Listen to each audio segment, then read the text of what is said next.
Tuesday, 29th October 2024, and in this evening's show, we react to the high drama at Bloomfield Road last night as the Pool overturned a 2-goal deficit, with the equaliser coming in dramatic fashion in added on time, and then we fluffed another chance to win it right at the death. I'm John Osborne, this is Seaside's podcast, Match Reaction Show, Blackpool 2, Wigan 2. Ollie's already changed the world. A small town from the north of England with a great tradition.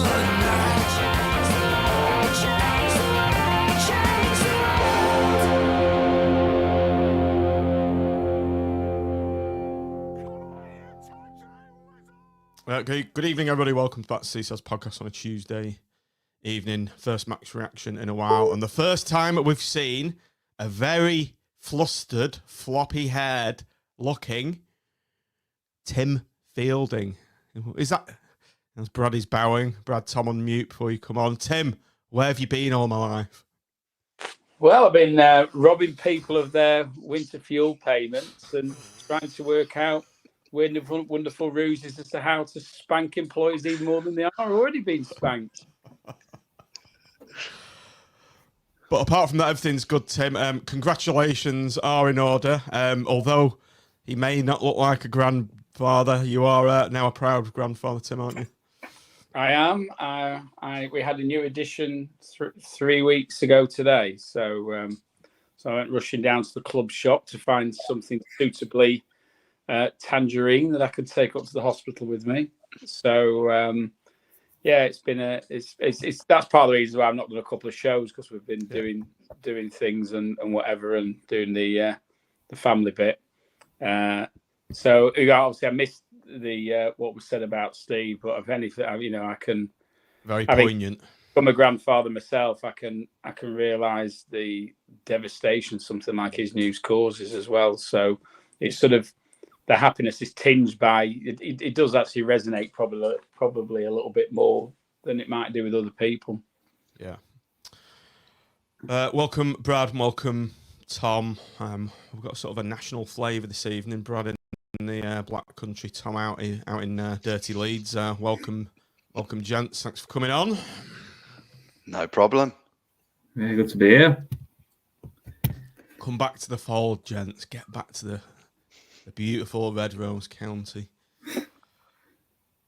The Red Rose County, which Wigan used to be in, I believe, or formerly part of Lancashire, but not anymore. It was Blackpool versus Wigan, a Lancashire derby of sorts. Does anyone see this as a derby game?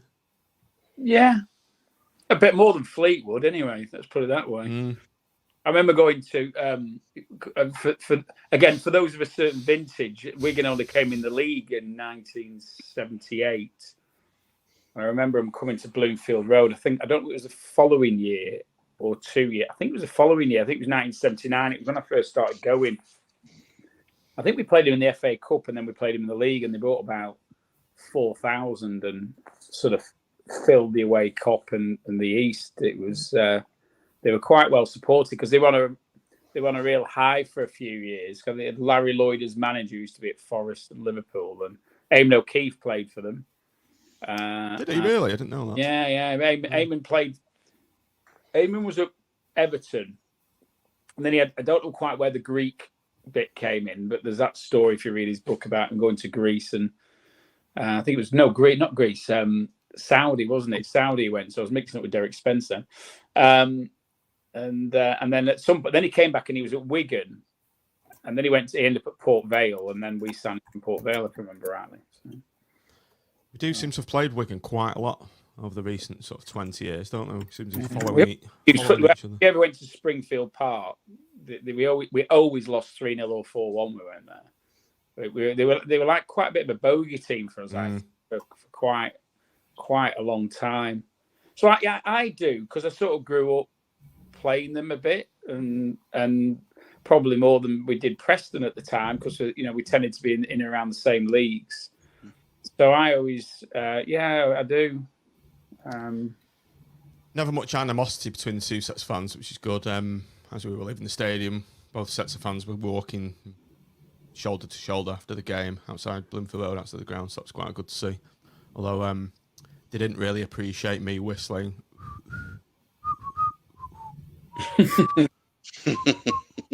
One or two got it. And I got a few dirty looks. It's crazy, isn't it? Because I remember Wigan more particularly when they were in the Premier League, when they had Martinez, didn't they? And they always used to escape relegation. They always used to play dog shit. And the first half of the season, you think they're going down this season. They've got to. And they managed to stay up for a good, 4 or 5 seasons.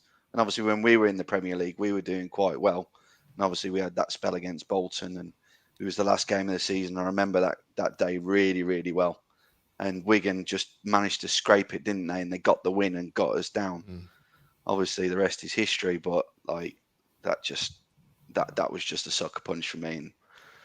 And who can forget the Carl Oyston funded relegation avoiding trip to Wigan when we beat them 2-0. Matt Gilks with that worldy penalty save. Keogh, is it one of the Keoghs we had? Yeah, Andy Keogh scored and Keogh, Dobby yeah. scored, didn't he? Yeah. We also smashed them on the opening day of the Premier League as well. Yeah. That was a good day. I really enjoyed that. I enjoyed a Blackpool fan. Yeah, highlights, eh? It was really good. Right, we're on to the present day now, and this bombshell get me off. It's not John Aspinall TV. This the lineup. Tim, I stupidly thought the kickoff was 7:45. I had my football team's training between 5 and 6, and I was rushing to get there for 6:45.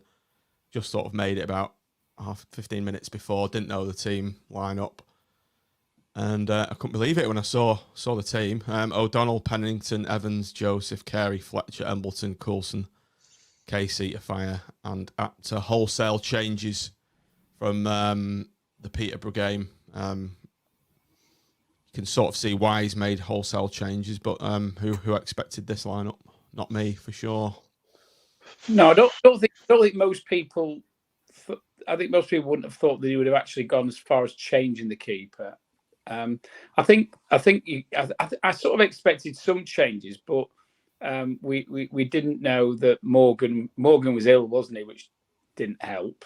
So I suspect that accounts for the return of Evans sugared that bitter pill somewhat of losing Morgan, Tim. Yeah, it did, and but I was quite surprised that we didn't see Ballard back in, because I thought, he's if we can get him firing as he was doing in the first 3 games under Bruce, then he's a hell of a player. So I was quite surprised that we opted not to bring him back in, and I was also quite surprised that we didn't have Gabriel in, because we seem to be on a few players with pace. Yeah, well, Agnew wants to play O'Fire at right back, but he's our best centre back. So to me, it's a compromise that I wouldn't make. So I was quite surprised not to see him back in, even though, I can understand why he got dropped, because he wasn't playing particularly well. But equally, I don't like this O'Fire at right back, to be honest. Even though he does all right there, I just don't think, with the players we've got at the moment, that's a good use of personnel. So yeah, it was and Embleton seems to be living a charmed life with his starts at the moment, and so that was a little bit of a surprise as well. And then of course we've got can't hit a barn door Fletcher, haven't we? So yeah, there was definitely it's almost like we're back to the Criticises school of selecting a team, isn't it? Where all of a sudden it doesn't start to make as much sense as it was doing. Brad, over to you. Tim touched on the keeper situation. So, firstly, your thoughts on that substitution? Was it warranted to give O'Donnell a run out? And B, your other considered thoughts on the wholesale changes that you see in front of you? I personally think it was really harsh, to be fair. Tyra had a bad game. That doesn't mean he gets subbed off. I think that'll knock his confidence quite significantly. Considering that, the first couple of games he's been outstanding, and the saves that he has been making, has kept us in games, and it's ultimately helped us win games. So I was very surprised. Yeah, don't get me wrong. When he was against Peterborough, he wasn't. I would say he wasn't himself in that game. So putting O'Donnell in, I was scratching my head a little bit. I thought you'd give him another game at least to prove what his quality is, what we have seen at the start of the season. The rest of the squads, yeah, I'm a bit surprised by Hamilton myself. I don't still think he's match fit. I think he's still an impact sub. You get on the 65th minute or 70th minute if there's nothing about in terms of the game. Fletcher, I gave him a chance, and every time we give him more minutes, the more times we see, well, what the hell is he doing? He seems to be more use as a weight on a door, to be honest with you, to keep it open. So yeah, I wasn't quite happy that he was starting up. Carey, that was another one. I wasn't very happy about Carey starting, in all fairness. But yeah, I think probably wouldn't have started, would he, if no, Albie Morgan hadn't been injured. I think he's the best possible replacement in there, given the lack of strength and depth. No, definitely. And obviously we can't help Morgan not being very well. There must be a bug going around camp or something.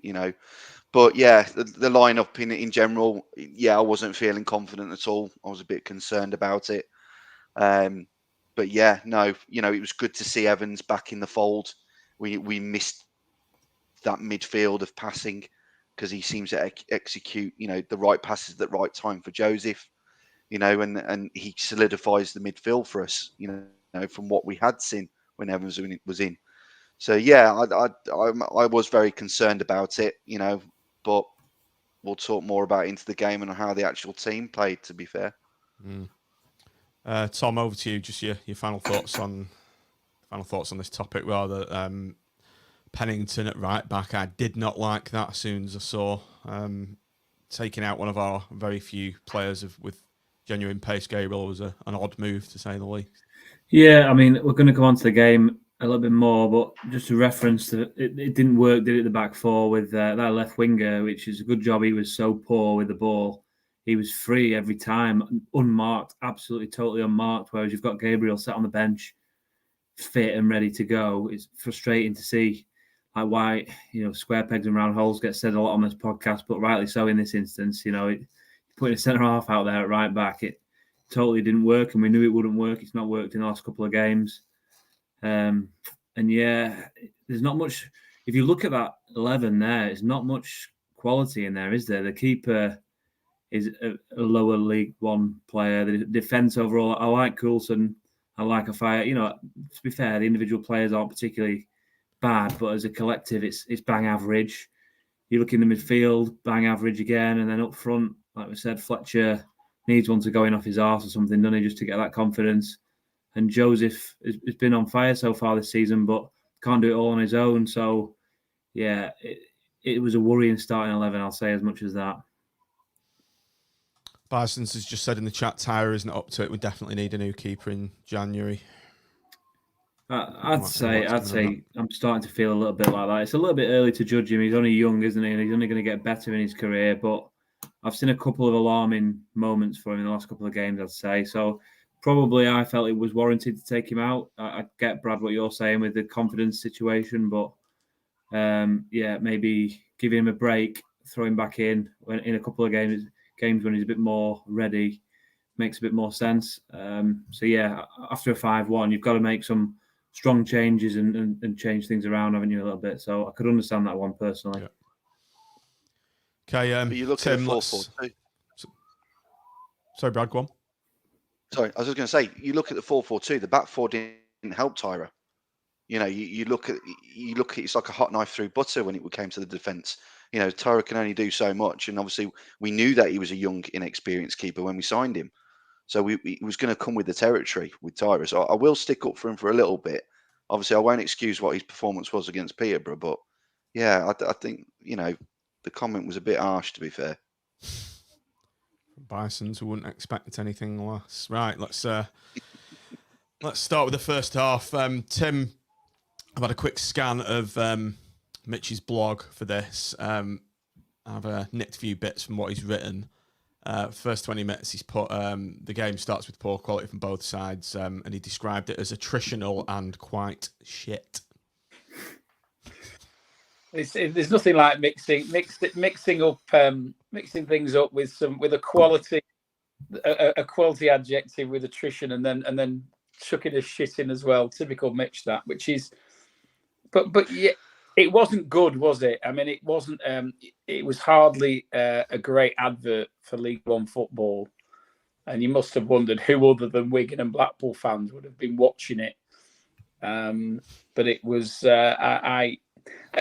I've found myself struggling a bit with the last few games because having seen us play as well as we have done at Charlton and at Huddersfield, in particular, the way we've morphed back into almost like it's almost like a Critch. I said before in relation to team selection, it's almost like a Critchley style team that doesn't really know what it is and doesn't really seem to have a purpose is incredibly worrying. I think it shows how important a good manager can be, because we seem to have a team who were better sum than the parts, and now it's the exact opposite. You know, we're relying on a couple of our better players trying to carry the rest of the team through it, and I've struggled. I wasn't looking forward to it last night, and I was, you know, even though we'll go on to discuss how it ended, but I was left unenthused, I think was the word I expressed when you asked me to do this one tonight. I'm unenthused at the moment, and that's probably where I'm at. And I think there's quite a few people a little bit like that as well. It's almost like there's a sense of disappointment, because it's like somebody's opened the sweet shop for 10 minutes to let you have a quick peek and then shut it closed again and said, come back next year. So yeah, it's because I think we all got a bit giddy, but we did look quite a good team for 3 games, didn't we? Why do you think you're feeling like that? Because I've seen what we can do. And it's incredibly frustrating. And listen, we can't, you know, the Steve Bruce situation is what it is. And none of us know what's going on in that family, but it isn't going to be good, is it? So, but it's almost like without him there, it's almost like the way we're setting ourselves up is the exact opposite of what he was doing. When you would think that his assistant would try and keep an element of continuity going. So the players that Bruce thought these are the players to win us games, he's dropping them all. Now, they're all allowed a bad game every now and again, and you don't chuck the baby out with the bathwater for me. I think, you know, I think we all know that we've probably got a core of about 12 or 13 players who are okay and can hold their own with anybody in the league, and then the rest aren't at that level. But we now seem to be preferring those who aren't at that level to the ones who actually are. And, you know, so we've seen, listen, we have been a bit unfortunate as well. We've lost Evans one game, we've lost Morgan one game, we've lost CJ for the last 3 or 4 games. So, you know, it's not ideal, but you don't keep your best players on the bench. And I looked at our bench last night, and it was like a Critchley team. I'm thinking 3 or 4 of them should be playing. Definitely. Tyler, Gabriel, Rhodes, Anoma, Ballard, Ashworth. Yeah, all ahead of some of the players who are on the pitch for me. And listen, you know, we're all Blackpool fans, and we want the team to do well. And you know, we'll get round. I don't have a go at anybody when they're on the pitch, but I think most people would have picked at least 2 or 3 of those players on the bench to start. And that brings us back to like it was that first couple of games of the season, which we thought had been chucked into the dustbin of Blackpool Football Club history of dealing with that type of situation. And yet we're back. That's the way I felt not just last night, but the last 2 or 3 games. I find some of the selections baffling. And formation. Agnew out then, Brad? Agnew out? To be fair, you know, I'm going to try and remain optimistic, because obviously we've seen what the team can do, and we have got injuries and everything else. But the few points that I do want to raise is when I wasn't fortunate to be able to get to the game. I wanted to, and I was trying to, but luckily enough, it was on Sky, and I couldn't hear the crowd. There was a vibe in the ground of not animosity or negativity, but I think everyone was apprehensive of what team with the starting lineup that was announced. I don't think us as a crowd would kind of knew what we was going to get from this team. And I know we're going to talk more into the game, but related, when they did the interviews after the game, you had Pennington and Evans talking to the commentators of Sky, and you could tell when the pundits talked about Steve Bruce, you could tell the team's been affected by this, and that just shows the togetherness that what Steve's brought to the club. And I do reiterate what Tim said, why change something that isn't broken in that philosophy? Yeah, we've got the team that isn't the best, and we've got 12 players that are at that level, and we're not playing them. Why are we not playing them? And they are affected, by what's going on at the moment. They've not got the manager, but I do question the assistant Steve on the changes that he made, because the system is the system. He's brought his team in. Steve's just the head coach. Yeah, don't get me wrong, he makes the final decisions, but you've got Dobby and Kieran, and you've got Steve to make those decisions to go, right, something's not working here. We need to change it up. We could have made the subs really early. No, I'll probably say just before half time. Yeah, we did quite well, and we'll talk more about into it. But it's something's not adding up in my opinion with it, and there's something underlining going on. And whether that's the team, whether that's Steve Bruce, or is something in higher management to the Welshman Swansea Julian, which we'll probably talk about a little bit later. But there's something going on with the club, and I think it's going back to its old habits again, and they need to stop doing that, because otherwise we're going to have a very long season ahead of us. Tom, as Tim mentioned, as Brad just mentioned, there was a general malaise almost in the stadium. The atmosphere wasn't right for the first 20 minutes. It wasn't helped by the start Blackpool made, and it was no surprise to me when Wigan opened the scoring. It was almost inevitable. Yeah, I was watching the clock. I was on Sky as well, unfortunately, or fortunately, depending which way you look at it. But I remember looking at the clock when we first had our attack. It was 28 minutes in. That's when the first chance was. And I think, when did they score? Just 20. After that, was it? 20 minutes? 20 in fact. Yeah, it must have been 18 then, or it was around. Yeah, even if it was 28, it was we were 1-0 down by that point then. Yeah, so Fletcher had that sort of volley that got blocked for a corner, and I don't know. We needed waking up, didn't we? The crowd and the players just seemed to be going through the motions, and I was quite excited going into the game. You wait all weekend, Saturday, Sunday, you're watching all the results, and I was thinking that'll get me through Monday. Monday night. 8 o'clock. I'm not the same as you. I was thinking it's got to be 7:45. I used to like it in COVID when they kick off at 7 because you can get straight on with your evening. But you're waiting for 8 o'clock and you're ready to go. You should be out of the blocks thinking, "Come on, we're at home. 3 points nailed on here." But as soon as we kicked off and that malaise for half an hour, and you didn't know when a goal was coming, I was convinced we were going to win the whole game. To be honest, up until about the last 10 minutes, but particularly in that first half, we just capitulated. Particularly after the goal, but there were very few positive signs. Very much a lack of quality, lack of confidence throughout the squad now. Whereas 2 or 3 games ago, when we went to Mansfield, you're turning up thinking, if we don't win, we'll get at least a draw. We'll play well. And at the moment, players are kicking it out of play, making mistakes, and it seems like we've just been zapped of all of our quality and confidence and energy, really. So that's obviously going to rub off on the fans, isn't it? And make us all just sort of not bother a little bit and you need something to cheer on, don't you? You need something to get you going, and that eventually did come in the second half. Tim, the Wigan, I'd say both wing backs, they're having a lot of joy down our flanks. I think particularly down our right hand side. Pennington, Anoma, wasn't it? Not Anoma. Fire. in an unfamiliar position of right back. He wasn't really helped by Rapter not tracking back as well, so he was kind of exposed quite a lot. But they were cutting us open at will, and it was obviously the Joseph chance aside when he tried to chip the goalie. No surprise to me when Wigan went 2 up. But yeah, the Joseph chance as well. Your thoughts on that? Yeah, it's one of those, isn't it? We were chatting about it, saying if it comes off, you look brilliant. And if it doesn't, then you don't. Then you look a right goon, don't you?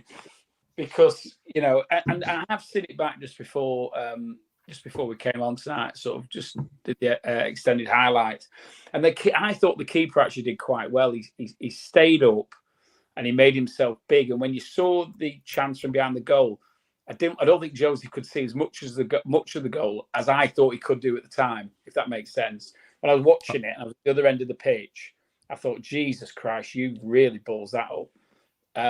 That's interesting, because I thought just slot it to the right, slot it to the keeper's left. Was there not a lot of space then? It looked like there was, didn't it, from the north?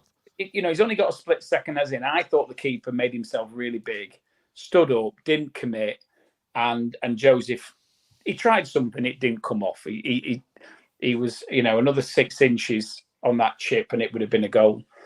And it's one of those, isn't it? I'm not going to have a go at or criticise somebody for trying something which probably 6, 7 times out of 10 will actually come off anyway. But obviously, then bearing in mind what then happened straight afterwards, well, pretty much straight afterwards, it felt at the time like it was a game changer, in that it was all of a sudden from what could have been 1-1 at the time. We suddenly find ourselves, as we're going to go on to talk about, 2-0 down. So it felt like a big moment to me in the game. And obviously the game changes as shortly after that. But I felt that cost us ultimately. But that's what at the half time, before half time, that's what I was thinking. I thought, we've gone from 1-1 to 2-0 down. I couldn't see, particularly bearing in mind the way we played in that first half, couldn't see any way back at 2-0 down. The keeper is the same age as Kyle Joseph, and they've both been through the Wigan Academy, so I would imagine they know each other, and he probably just read him a little bit, whereas another keeper might have expected the shot. He probably thought, I know what's coming here, and Joseph tried to lob him. Or maybe Joseph's, thinking, oh, he knows me, shall I do something different or whatever, but they're both the same age, and they come through at Wigan's Academy, so I would expect they know each other pretty well, and he's just probably, read what he's trying to do, unfortunately. Sam Tickle extended those long arms like Mr. Tickle. Those aware of the pieces of literature known as the Mr. Man. Anyway, swiftly moving on.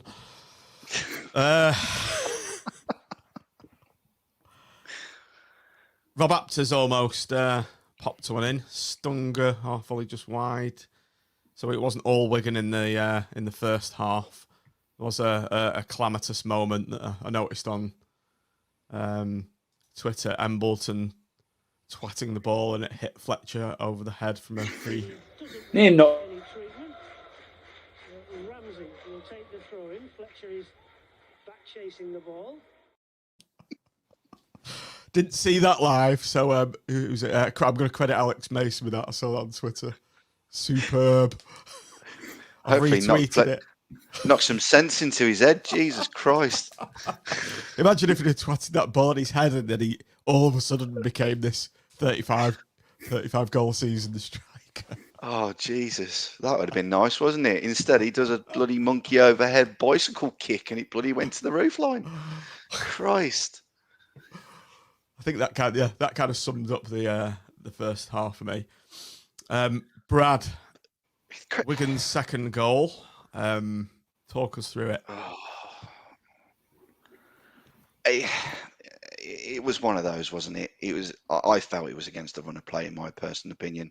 The team, after the first goal, in all fairness, the heads didn't dip.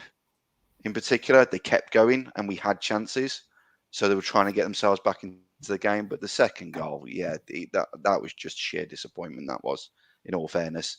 That was sloppy. It was not what I expected our side to concede. But they got a goal in there and it just made me grit my teeth when they were celebrating as if they won the FA Cup. It was just really something I didn't enjoy in the slightest, in all fairness. Matt Smith as I put on our group. FUCK Matt Smith. I hope Matt didn't take offence when I put that in there. I was referencing Matt Smith, the scorer for Wigan, who Tim does this usual goading of the home fans rather than celebrating with his own fans. Yeah, I would. Good to see he was dealt with by the North and a few objects thrown at his head. Bookham as well. I think going. The ref wasn't happy with it, was he? He's blowing his whistle quite aggressively. I mean, it was frustrating goal because Evans has been one of our best players this. Well, probably along with Joseph, our best player this season. And you don't expect him to concede possession in that situation, do you? But he seemed to stumble a bit, and obviously that created a sort of 3-on-3 situation, didn't it, with them running at us. But I felt our defence stood off a little bit, maybe, and I think to let somebody hit one from there is disappointing. I don't think O'Donnell could do much about it because it's right in the corner. But it's frustrating. Yeah, and again, he's done so many good things, Evans. You don't. I don't feel like criticising him, to be honest. But it's just unfortunate. He's got credit in the bank, hasn't he? He's got credit in the bank. Yeah, he's on the ball a lot, and he does a lot of great stuff. And he does the stuff you're not expecting. And just this one time, it was wrong, and it's just so frustrating. It actually cost us. Mm. Bison's in the comments. So close that down more. Sorry, Tim. Bison's in the comments saying Tyra would have saved it. I disagree. Don't think he would. But I think O'Donnell possibly should have saved the first goal. It was more or less at his feet, and it's just gone in straight past. Yeah, it's one of those. It's like because it's hit so. To be fair, the first goal was hit so hard. It's when they crossed it seemed to take a slight deflection off one of the centre backs, didn't it? I couldn't actually because it was quick. I couldn't see. Just wrong-footed him. And it went straight to his path, and then he put sod's law. But he just drove it then, didn't it? And it went through the melee of players, and I don't know. I mean, it could have hit O'Donnell and you'd saved it and said it was brilliant, but I don't think he'd have known any more about it than he did. Than if it's just come at him and he drilled it hard and low. I thought it was just a good goal. I thought, but the second one, I was just frustrated that. Your Sunday League footballer would, I think, look to close that down a little bit more. You don't stand off to that degree where they can actually then pick the spot in the corner. Yeah. And that's what we did. The defence was at least 2 yards off the player. Now, don't get me wrong, we lost possession on the lead up to the second goal. But the frustrating thing was we were very lethargic. We didn't respond as fast as what we should have. We should have closed down. And because we had all that space opened up, it was as if the back two in the centre just didn't know what they were doing. They couldn't make a decision with each other in terms of communicating to go, right, let's close it down. The wings will be okay. Let's just close down. Because that was just an open invitation to go, do you know what? I'll have a little crack at it. O'Donnell had no chance. I felt very sympathetic at the time for him, but yet again, it was our defence that let us down. And there's been countless times in previous matches where we have not responded when we have lost the ball in midfield because our midfield's not been strong enough. I could talk about Coulson. Coulson 60% of the time he does really, really well. He gets the ball, he gets us up the wing, but when he trails back, he's that exhausted. It leaves us open, and then the centre just don't have a clue who to mark in the middle. And we had a couple of opportunities in the game where they could have scored a couple more goals because we were left vulnerable. So yeah, the second goal was very, very frustrating in my opinion, and it could have been prevented. And the game outcome in the first half, yeah, we didn't play well at all. I thought we was below par. We looked like a struggling regulating team. Well, regulation. I can't get my words out. Jesus, it's my vintage. Relegation. Thank you very much, Tim. I was thinking relegation when they scored there. When they scored the second, I thought we are really struggling when they scored that second. Yeah. There's no two ways about it. We were dog shit the first half, and it was shambolic. If you look at how we were playing, we was losing the second ball. We weren't getting in there. Don't get me wrong. The ref was a different conversation. I didn't think the ref had a good game at all. He was flinging yellow cards left, right, and centre. It was, there should have been at least a red and the penalty call that we'll talk about at the end of the second half. Jesus Christ, So I do think the ref had a bad game last night. But yeah, that second goal could have been prevented really, really easily. Looking at the highlights, we need to start reacting a lot more in that aspect and in that field, and they need to do a lot more training to be able to prevent it. And we need to strengthen the midfield. And yeah, Evans had an unlucky, spell in that time, but the one player doesn't make a team. As a collective, the whole team didn't perform in that first half at all. Tom, Lee Evans has redeemed himself, however, right at the stroke of the half-time whistle, whipped a killer ball into the penalty box, into the corridor of uncertainty. Defenders just had a wild swipe at it, or hit it, more or less hit him and gone in, but a welcome piece of luck and much needed. Yeah, it was very tricky to defend, wasn't it, that cross? He's whipped a few in from that sort of area when it gets laid back to him, I think, from further up the field, back in towards the halfway line, and he just gets great sort of power on it and whips it in, and the defenders don't know what to do about it. I remember Afaya scored that header, didn't he, with a very similar cross. And there's been a few others, obviously some set pieces along the way as well, where he's got a few assists this season. So, yeah, I can't think of the last time we had someone with that quality on him. Certainly pre-boycott era, I would say, where we've had someone with that sort of quality on the ball with the delivery. He looks like he does that.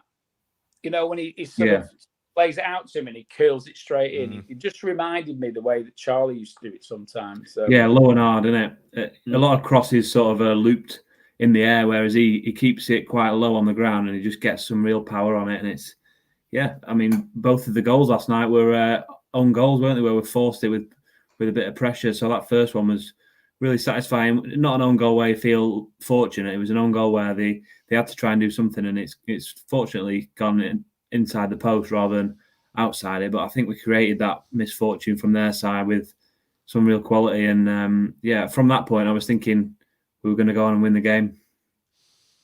Tim, I don't know if you sense this in the stadium, but I was preparing myself for a chorus of boos at half-time, and I think that goal just damped that well down and stopped that from happening.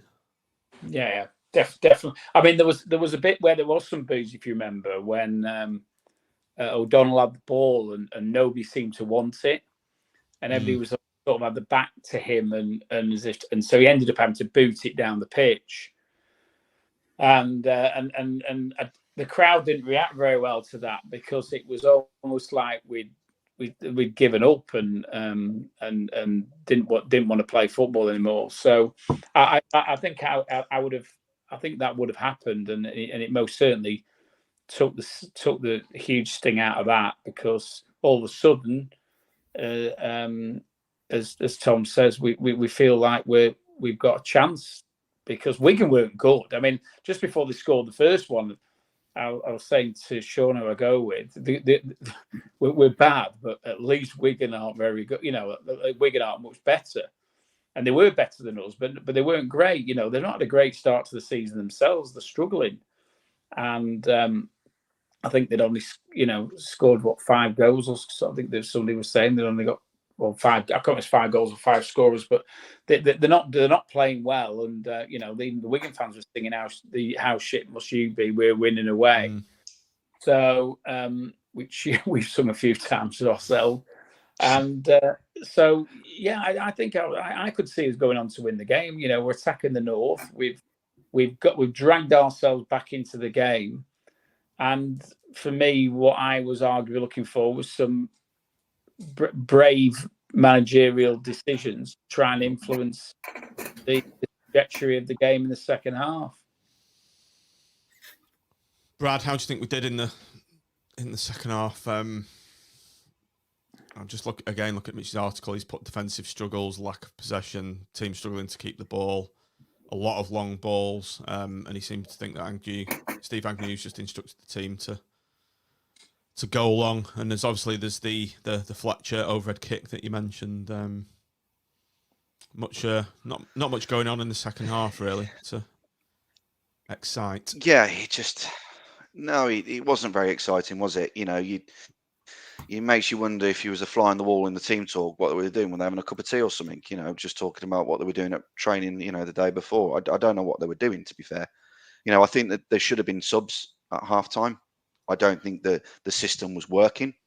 I do, Wigan had that sense of confidence, and I think if we were still 2-0 down at half time, I think that their heads would have even dropped and they wouldn't have known what to do. So I think when they got that goal back, I think they had some form of confidence. But what on earth was Fletcher doing?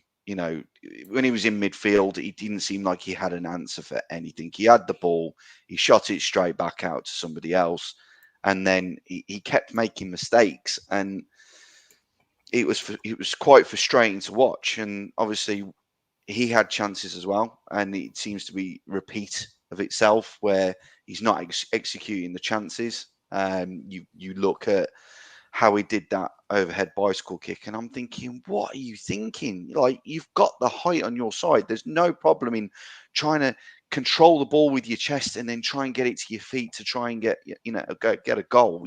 It's not like we're 2-0 up ourselves and he could take a little cheeky chance. But I think in his mindset, he thought if he got a goal in that sort of position, he'd then become a hero and we'd be singing his praises on the pod, which unfortunately in that case wasn't to come to fruition.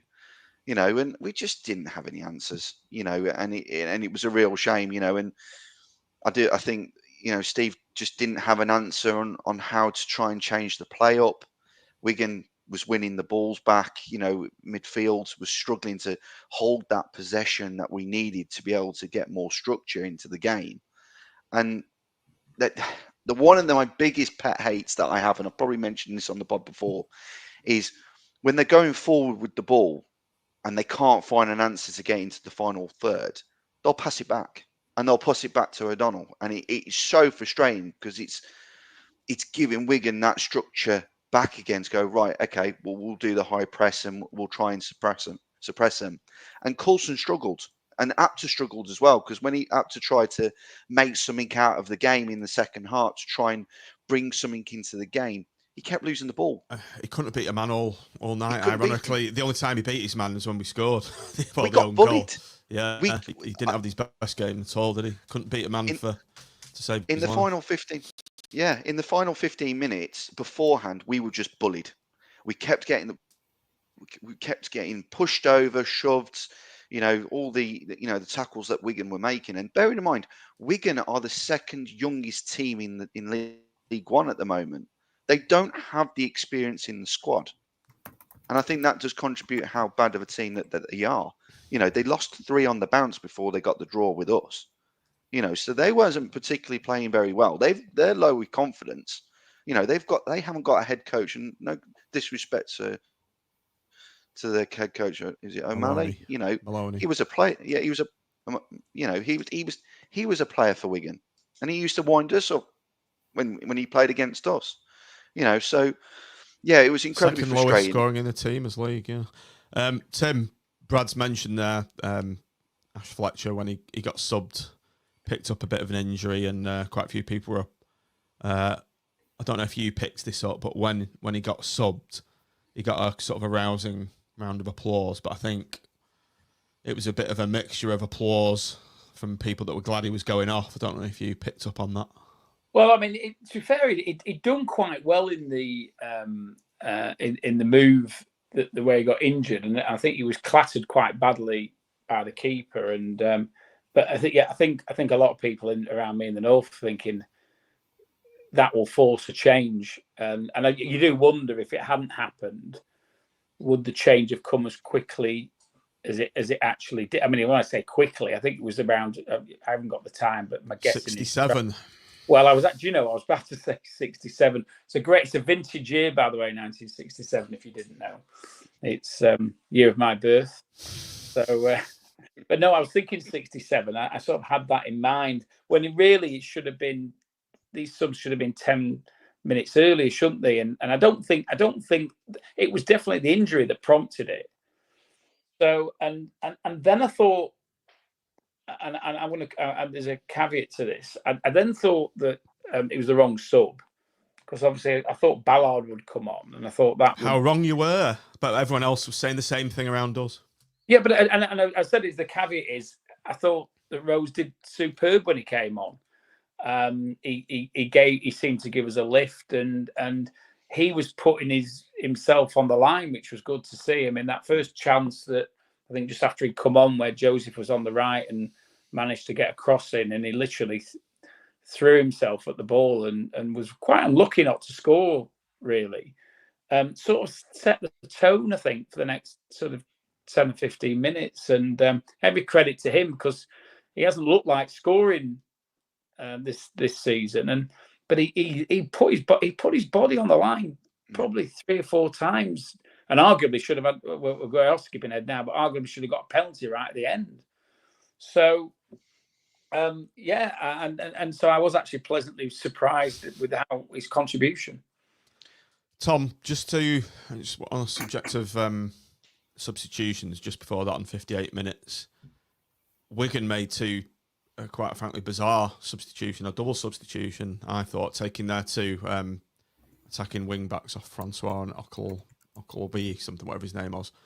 I thought it was a very strange decision, because they were causing us problems all evening. It kind of ruined their press. They were high pressing. We couldn't handle that, and I thought that sort of changed the game in our favour. I thought it was an odd decision. Maybe so, yeah. That Olaki Bay is from Brentford. Easy for me to say.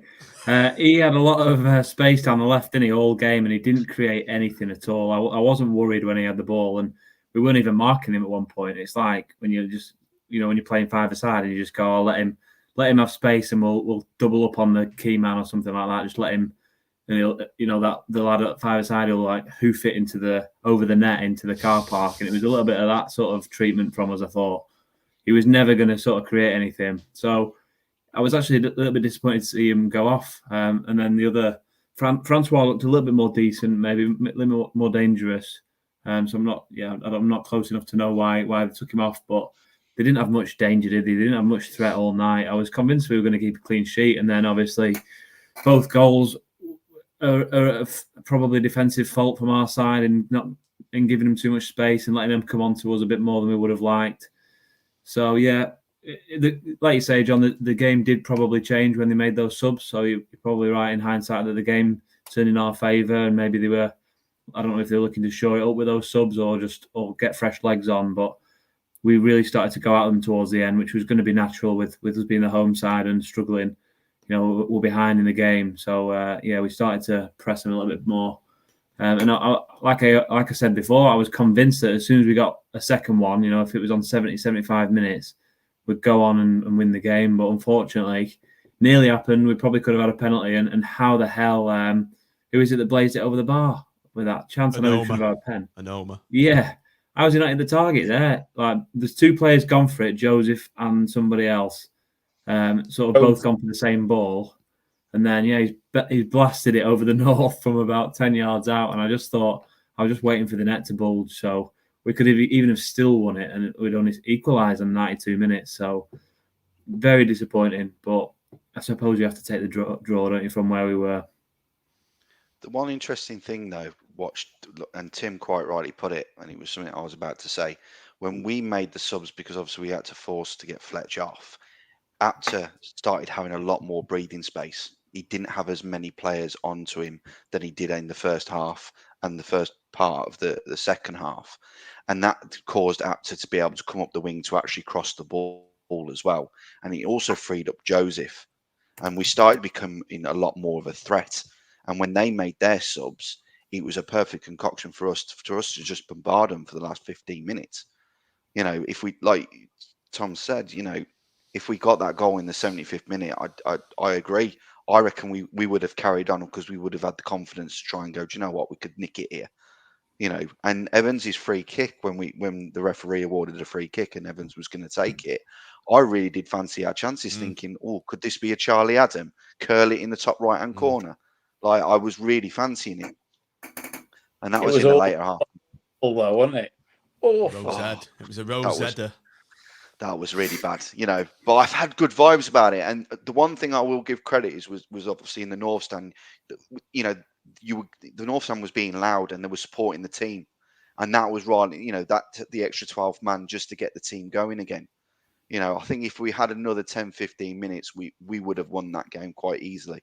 I think we just left it too late, in my opinion. I think if we made the subs a lot earlier, then we would have had a different game plan altogether. But O'Donnell was loofing it an awful lot. The way he was doing it, obviously with the midfield, when they couldn't make the answers, they kept passing back. And I know Wigan was trying to get the ball back at the time, but we were starting to win the second balls a lot more, and that's what ultimately got them to do the own goals because of how much we were pressing. And it was the side that it's what we wanted. We wanted, we don't mind losing a game if we give it a good bloody try. Do you know what I mean?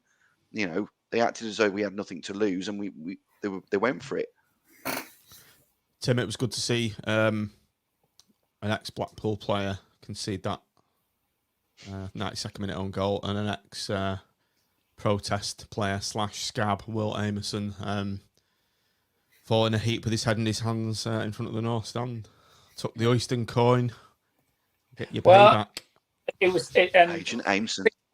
It was interesting again because a lot of the Blackpool players collapsed as well, haven't they? And I think that's because they had in that last sort of few 15 minutes or so really giving it everything that they can. And I'm not empathising with Wigan in any shape or form because I thought some of their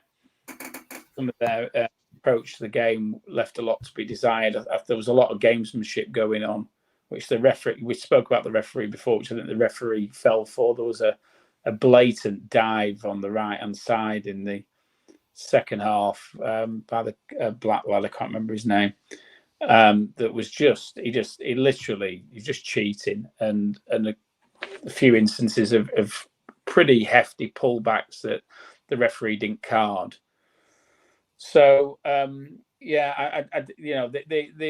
live by the sword and you die by the sword, don't you? And they thought they could hang on, and they couldn't. And so I think the keeper was getting seriously goaded by the North and was falling for it as well and getting involved, which I found quite surprising. I think he was basically offering one lad out. The shithousery was brilliant. Did you see someone from the North jump on the net when the equaliser went in? He dived into the net like it was a cargo net and then dived back into the North Star. It was great. Oh, it's great. A few of them actually recently. You can't beat a late goal, can you? No. And listen, it's in front of the North as well. It'd have been fantastic, as Tom said, if straight after that. There was a penalty on Rhodes, was basically flattened by the keeper. Clear pen. The ref. I think if there'd been VAR with Sky being there, it would have been. But then to put it was basically an open goal. You only had to hit the target and it was in. And to blaze it over. It was that bad.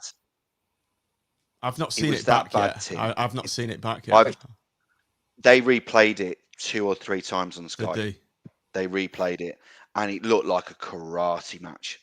The way he ploughed into him, he used his elbow. He knew what he was doing, and that was a penalty. I was screaming at the TV, because that was a missed opportunity for us, and he took him out good and proper. He was on the floor, weren't he? So that was really poor from the referee in that sense. And don't get me wrong, he had some spells where he did well, but the majority of the time he just let himself down. The fouls, yellow cards left, right, and centre. The shirts, I'm shocked that we didn't have to replace one of the shirts with how much they were tugging away, trying to rip the shirt off, one of our players. It was unbelievable, and I felt for Rose because that was a penalty, 100%. And I just think that the referee was negligent in that, and it just summed him up for that night. It was great to see Jordan Rhodes, though, back to his best. I don't know if he's been putting extra training or he's not been fit, but Jordan Rhodes made a massive difference when he came on, and I hope that continues and he does start scoring again because I think he's a real asset, a real clever player. And you just see his movement; it's just different level. Yeah, to see on the strike. he just got caught offside a couple of times. Anyway, it was very tight the second one, and he was saying he didn't think he was off, but then on the replay he was just fractionally off. So that just comes with that sharpness, doesn't it? So if he gets back in and starts playing regularly, then yeah, he gives us another option, which is more than you can say about Fletcher, isn't it? Like I think Ballard and Joseph are the two, the main men who you'd want to have up front every week. But you don't mind when Rhodes is playing; he's got a goal in him. And then, to be fair, we've also got Beasley and then Fletcher being the fifth option, I would say. So we've got good options going forward. But they all need a goal, don't they? So you're sort of relying on putting the right one in at the right time and them scoring and then giving them a run. And then all of a sudden, the rest of them are queuing up to try and get on the pitch. But if at the moment none of them are scoring, so you're sort of trying them all, and none of them can get enough time to actually get a goal. You're almost chasing your tail a little bit with someone to partner Joseph, and he's the only one that's scoring, really. So, yeah, I suppose as we look forward for the Gillingham game, probably an opportunity for a couple of them to start. You might expect Rhodes to start, and then maybe Beasley might play, or if he's looking to get Ballard fit again, that could be a good little strike force going to Gillingham on the weekend. Or you never know, he might do a Keogh and put three up top again. So we'll see what happens there.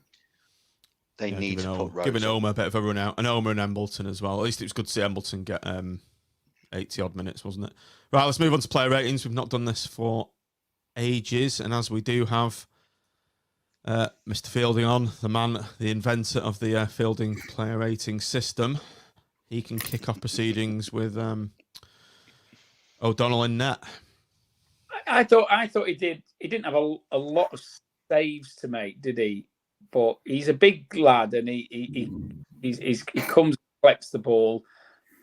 I don't really blame him for either of the goals. I think it's a 7.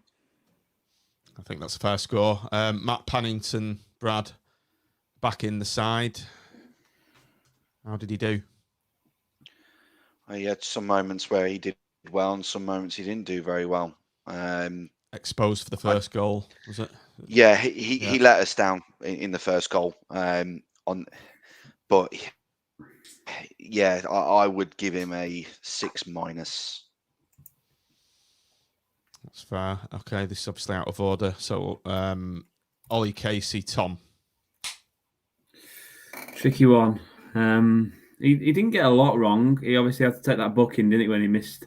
He let the ball bounce, I seem to remember, and had to pull his man back, which was a little bit, not nice to see. He's had a good run of games this season, and he's been fairly impressive. I do like him, and he's got to start developing now into that really top League One defender that we all think he can become. He's out of his young defender, sort of a little bit soft, a little bit inexperienced.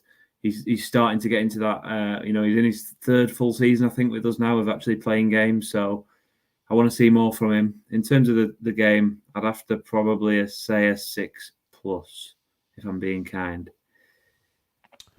Okay, Hayden Coulson, Tim, one of the bright sparks for this season, in my opinion. Yeah, he's one of my favourite players. I love the way he's caught the ball. He wants to take it forward. You don't often see him play a ball backwards. He's always looking to create something. And I don't think he's the greatest defender in the world, but he's in there to take the game to the opposition. So I'm going to go. That's nice. I think it's a 7+ for me for him. Yeah. He's not afraid. He's not afraid to drive the team forward, and he probably gives us more than Husband.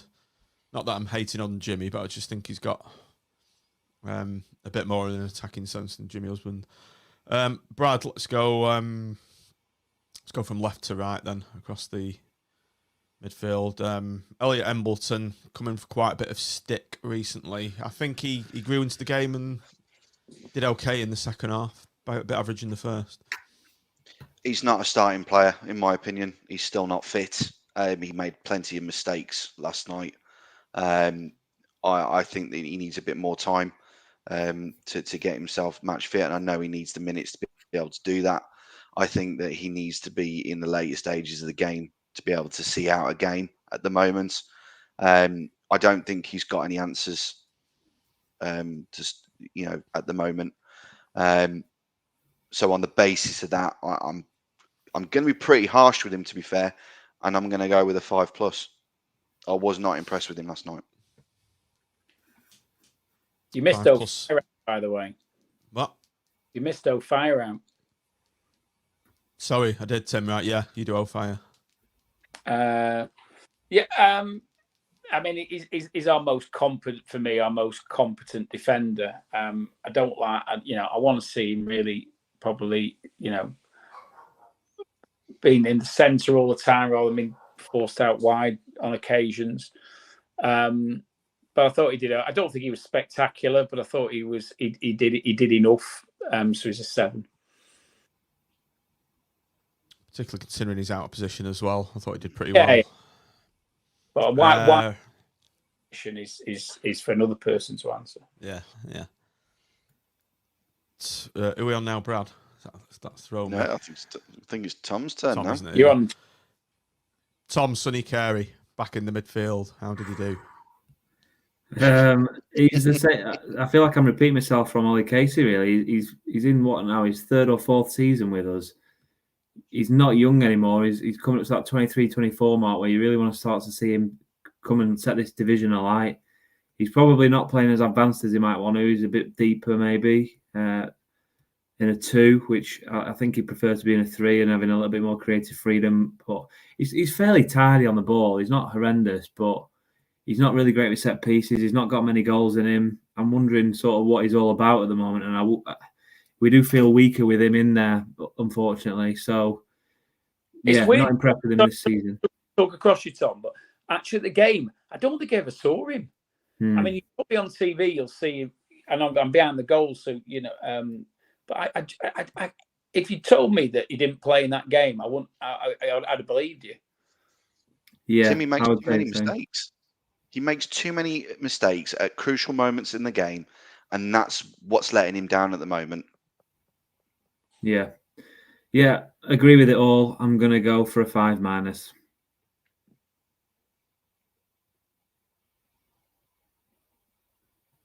I think you're on mute, John. I was muting the dog. The dog was highly polished and professional as always. Right, Lee Evans. I've lost my train of thought again. Who's up next? Me, I think. Yeah, it's Tim.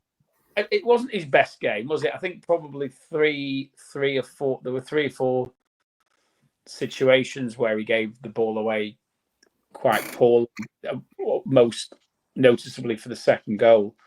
But he's still head and shoulders above most players. I think in this division, never mind in our team. I think the things he does on the ball, I enjoy watching, as I'm sure everybody else does as well. And as we spoke about, he had a heavy hand in the first goal that we got back just before half time. So I'm going to go. I'm going to go 7+. I think that's fair, Tim. Yeah. Over onto the right wing, Tom Rapter again. Probably say would I say it's his worst game so far this season? Maybe he made the goal though, but yeah, didn't provide much support for a Fire. I didn't think. Yeah, he had that shot that just went over, didn't it? And if it was 5 yards further back, it would have bent into the corner. That one, very, very decent strike. And he's unpredictable, and you want to get him on the ball, and he's tricky and he's good to watch. But he did run into trouble a little bit. Sort of ran. He reminds me of Wes Houlihan a bit, but the unpolished League One version we had before he got firing, where that running with a perfect 10, Houlihan really came into his own. But before that, where we all seem to forget. He tried a few things and they didn't come off, and he was just working it all out. So, not a horrendous game by any means. I'm going to mark him harshly just because we know he's capable of so much more. But sadly not. It didn't quite come off for him, but he did get an assist for the goal with the equaliser. So I'll go for a 7-. That's a figure I was thinking of. Right, Brad. Ash Fletcher. Oh, my best mate. I sometimes wonder when I'm watching him, because he's got yellow football boots on, hasn't he? And I sometimes wonder why the hell is he wearing yellow boots? Is it to make him realise that's where his feet is so he can control the ball? I ain't got a clue. I put it down to confidence, and I said it in a previous pod, and that I think I'm putting that as an excuse for him. And listen to this. Just listen to this.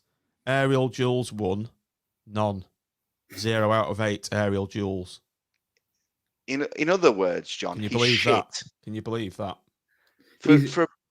He always seems to be the one who's marking the player who scores from a corner as well, doesn't he? You know, like the Barnsley game and the other one, the Lincoln game. It was his man both times that conceded, so he's very poor in the air. He's shocking. You know, I'm not feeling confident when we've got a corner and he's stuck in the middle. You know, he could be unmarked and I still won't feel comfortable because he can't header a freaking ball. You know, he just doesn't. He does a bicycle kick for fuck's sake. You know, and that's how passionate about the situation. You know, he needs to start think. He needs to look at himself in the mirror instead of kissing it, thinking he loves himself and everything else. He actually needs to start playing some bloody football because, quite frankly, he did not deserve a starting lineup last night. When I saw it, I was like, shit, what are we going to do? You know, and his midfield possession as well, because you think he's a striker, but he always keeps going into the middle, and it's like, what are you doing? You know, he always loses the ball. He always shoots as if he's lopsided in his eye. He's got one eye open. You know, so yeah, it's a bit disappointing, and I can't put it down to confidence. And I do think we've got a bit of a paperweight at the moment, and he needs to sort himself out. Whatever he needs to do, whether it's extra training sessions or he needs to, you know, speak to the coaches to see what he can do to help develop himself, you know, or change. He should be developed at 29. He should be the developed article at 29. He's peaked. You pass your peak as a striker at 29. Or you're I there. know, but he's got to change, you know, and like I said it in the chat, in the patrons, you know, he's more concerned about having a fresh and looking sharp in his haircut than he is trying to shoot. You know, it's a massive problem. You know, so yeah, I'm going to go with a 5- with him because I'm not impressed with him at all, and I'd feel better when he's actually on the bench and have somebody else to have an opportunity. You wonder why he keeps getting picked, don't you? Because I said before we've got 5 strikers. How do we end up with Fletcher on the pitch at any point? How does that become the most viable option? Probably because he's 35 grand a week. He can't be on that. I doubt it. Well, he's acting as though when he walks off the pitch that he's on 35 grand a week. Do you know what I mean? You know, it's honestly, it's shambolic. He is shocking. You know, and I've tried to give him a chance. You know, I gave him a chance at the start of the season, settle in, get a goal. He just can't produce. Give somebody else a go. Right. Let's move on to the final mark for Joseph. Carl Joseph. Tim. That me. Yeah, I mean, I think he picked up sponsors man of the match, didn't he? And I think one thing you always get with Carl is commitment and effort, even when it's not quite necessarily going for him. He's if every other player get put in the commitment he did, you know, we would be in a far better place, I think. I think he was a bit unlucky with his attempt to flick. I think he would have probably scored if it hadn't been the own goal in the first half. And he's there or thereabouts with everything that's going on, isn't he? Sets up Rhodes' chance. So I think he's probably it wasn't a great game for him, but I think he was just about the pick of the bunch. So I'm going to give him an 8. I think he was the sponsors man of the match as well. Which, yeah. Segues onto our own man of the match. Tim, you going to mix Carl Joseph? Yeah, I think he just picks it up. I think from maybe Coulson or Evans. Tom, tricky, innit? I've not really got many to choose from. I'll go for Joseph. Brad, Fletcher. With his overhead bicycle kick, Jesus Christ. If Evans didn't make the mess up and lost possession that caused the first goal, I would have gone towards Evans. But on the basis that what I love about Joseph is he's one of he acts as though he's one of our own. He's passionate. He wants to succeed in the team. You know, every time that a pass or a shot doesn't get to, doesn't get where we want it to be, and he doesn't do well out of it, you can see the passion going through his expressions. He gets frustrated because he wants to do well for the club, and I admire that, and that's a sort of player that I'd want in my team.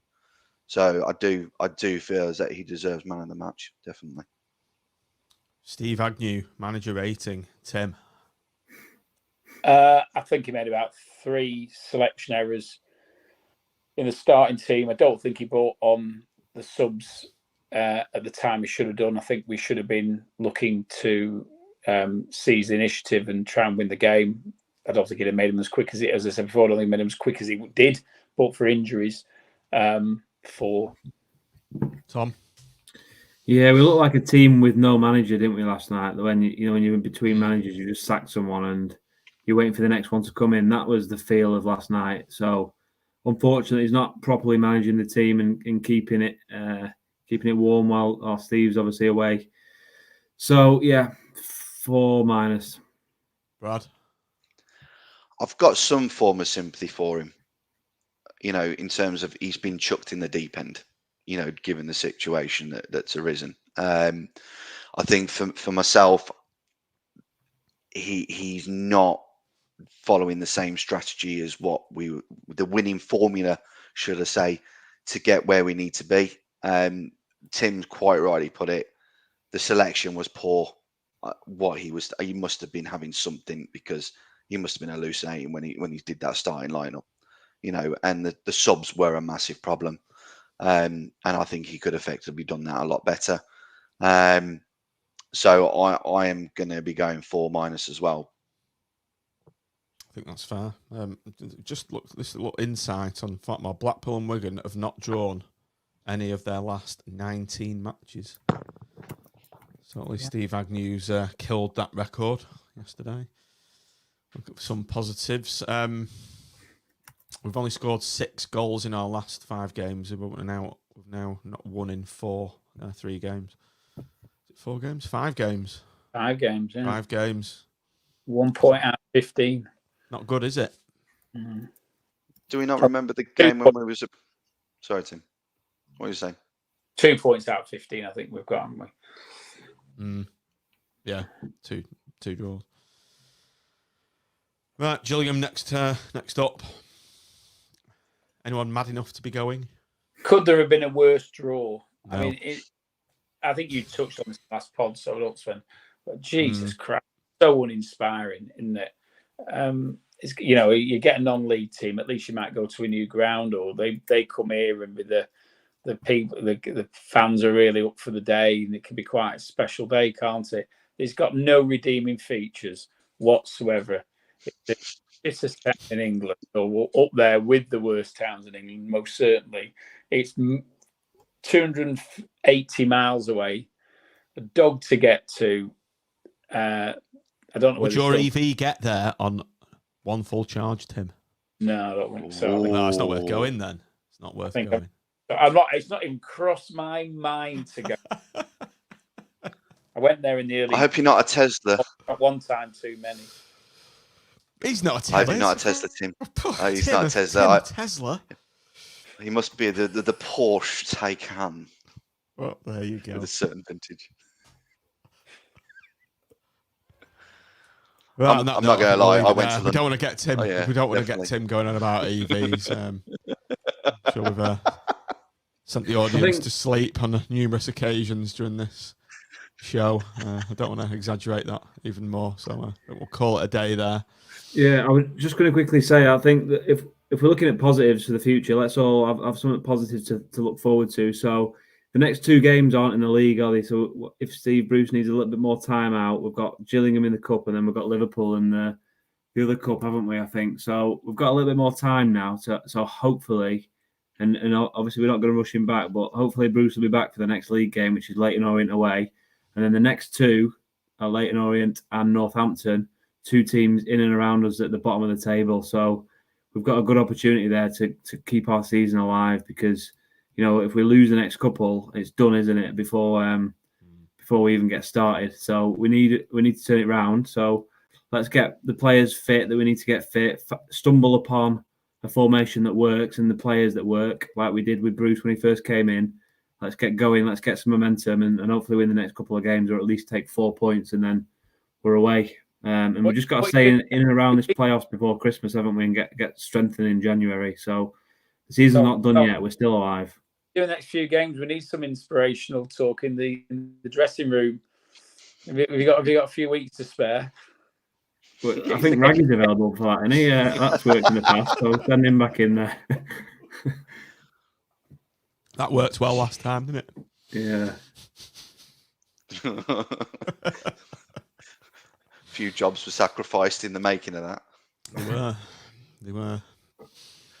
Right, we'll leave it there. And all jokes aside, go on. No, go on. All jokes aside, though, we're 6 points above relegation, so we've got breathing space. You know, as we go as a positive. But when you look at the playoffs, we're not far away from the playoffs. So we just need a good winning streak as for well. 4 games. What was Exactly. that, We're 6 points away from the playoffs. We're 6 points away from relegation, 6 points away from the playoffs, I believe. So everything to play for. We need to get back into winning ways, though, don't we? Early days still. Plenty of football to be played. 13 games. Damn right. Right, we'll leave it there then. Thanks for coming on, gents. Thanks for being on the stream.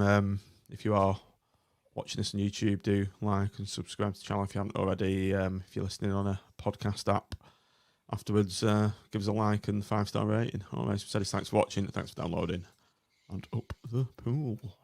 Come on, the pool.